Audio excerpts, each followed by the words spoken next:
Você já parou para pensar que, em algum momento da história, povos incrivelmente avançados simplesmente desapareceram? Sem deixar rastros claros, sem explicação óbvia, só o silêncio no lugar onde antes havia templos, ciência e arte. Pode até soar como algo de filme ou série, mas a verdade é que isso aconteceu de verdade. E não foi uma vez só, foram várias. Nesse vídeo, vamos mergulhar fundo em civilizações que dominavam tecnologias surpreendentes, tinham crenças complexas e, de repente, sumiram do mapa. Quer saber por quê? Então vem comigo, porque essa jornada vai te deixar de queixo caído. Vamos começar com uma das civilizações mais fascinantes da história, os Maias. Você provavelmente já ouviu falar deles por causa da famosa profecia do fim do mundo, em 2012. Mas isso é só um pequeno pedaço da história desses gênios da antiguidade. Eles dominavam astronomia, matemática e arquitetura com uma precisão que nos impressiona até hoje. Sabe o calendário maia? Pois ele era tão avançado que conseguia prever eclipses com séculos de antecedência. E não era magia, não, era ciência pura. Eles usavam o sistema vigesimal, base 20, tinham o conceito do zero antes de muitos povos europeus e construíram cidades inteiras alinhadas com os astros.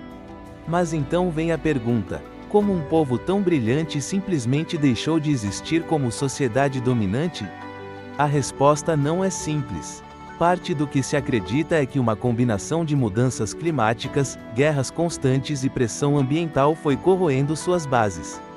Eles dependiam muito da agricultura, especialmente do milho. Quando secas prolongadas começaram a afetar as colheitas, a fome se espalhou, e com ela, o descontentamento. A elite maia perdeu a autoridade, as cidades foram abandonadas, e o que restou virou selva de novo.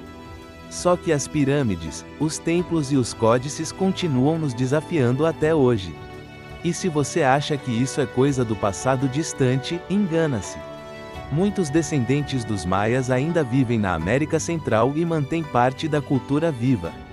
Então, antes de pensar que o fim de uma civilização é algo repentino, talvez a gente deva repensar: será que não é um processo lento, quase imperceptível, até que não há mais volta? E isso nos leva a outro caso intrigante, que vamos explorar no próximo tópico. Quando você pensa em civilizações que sumiram, provavelmente uma das primeiras imagens que vem à mente é a da Ilha de Páscoa, aquelas estátuas gigantescas olhando para o infinito. Esses moais, como são chamados pelos nativos, são monumentos impressionantes. Mas quem os construiu? E por que tantas estátuas e tão pouca gente depois? A ilha era habitada pelo povo Rapa Nui, que chegou lá por volta de 1000 depois de Cristo. Eles eram habilidosos agricultores, pescadores e escultores. O problema começou quando a competição entre clãs virou obsessão por construir cada vez mais moais, maiores e mais pesados. Para isso, precisavam derrubar árvores. Muitas árvores. E aqui entra um dos grandes debates entre historiadores e arqueólogos: teria havido uma autodestruição ambiental? É isso mesmo. A teoria mais famosa diz que, ao derrubar todas as árvores para transportar as estátuas e manter práticas culturais, eles perderam sua fonte de alimento e abrigo.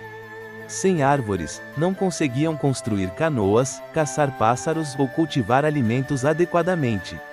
Isso levou à fome, conflitos internos e redução populacional. Alguns estudos mais recentes sugerem que essa narrativa pode ser exagerada, e que a colonização europeia, com doenças e escravidão, tenha sido o golpe final. Mas ainda assim, algo aconteceu ali que fez uma sociedade organizada virar um lugar quase deserto, cheio de estátuas silenciosas.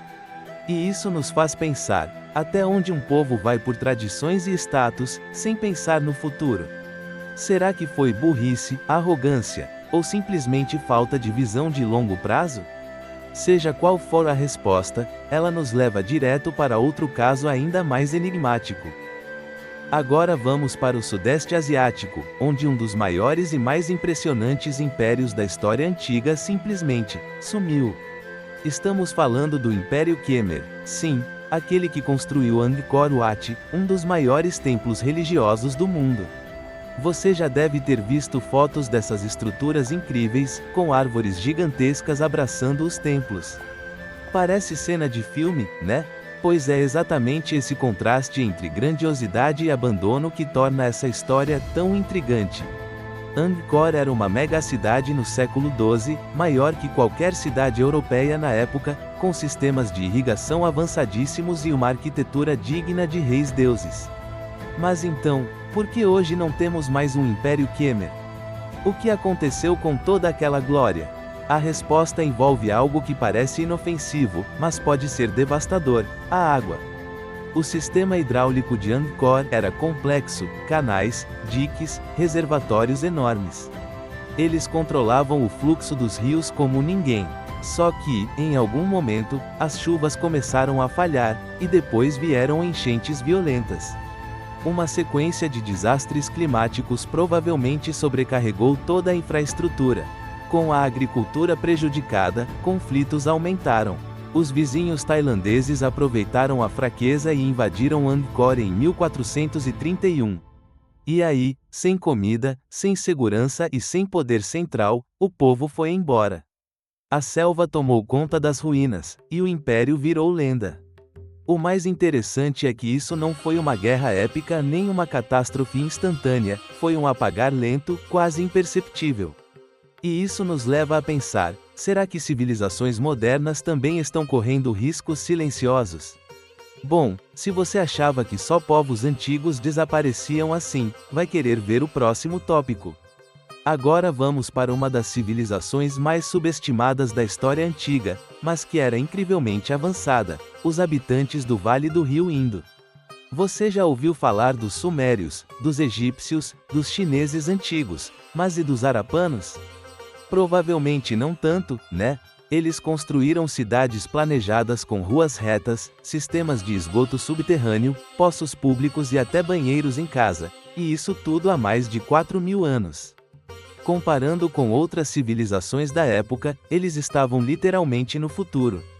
Mas, assim como os outros povos que vimos, simplesmente deixaram de existir como sociedade unificada. O curioso é que não há evidências claras de guerras, invasões ou grandes desastres naturais que expliquem esse fim. Então o que aconteceu? A resposta parece estar nas mudanças climáticas, de novo. Estudos apontam que um longo período de seca e talvez o desvio do curso do rio Santo Sarasvati, principal fonte de água, foi suficiente para prejudicar a agricultura. Com o tempo, as pessoas começaram a migrar para outras regiões em busca de melhores condições de vida. Sem centralização política nem religiosa forte, não houve como manter a união. As cidades foram abandonadas, e a cultura foi se dissolvendo lentamente. O interessante é que alguns traços dessa civilização ainda estão presentes na Índia moderna, em tradições, rituais e até na forma como certas cidades são organizadas. Mas o grande enigma continua, porque quase nada ficou escrito sobre eles. Será que escreveram e não sobreviveu, ou escolheram não registrar sua própria história? Seja qual for a resposta, uma coisa é certa: o fim de uma civilização nem sempre é um evento dramático, muitas vezes é um processo lento, silencioso e quase imperceptível. E agora que você viu essas histórias, está na hora de tirar algumas lições importantes. Todas essas civilizações tinham algo em comum: eram incrivelmente avançadas para sua época. E mesmo assim, não resistiram ao tempo. Não foi falta de inteligência ou tecnologia, muitas vezes foi excesso de arrogância, divisão ou esquecimento do que realmente importa para manter uma sociedade unida. Então fica a pergunta: será que estamos repetindo os mesmos erros? Se você gostou dessa viagem pelo passado e quer entender mais sobre o que a história tentou nos ensinar, se inscreve no canal e ativa o sininho. Vai ter mais conteúdo desse tipo, prometo.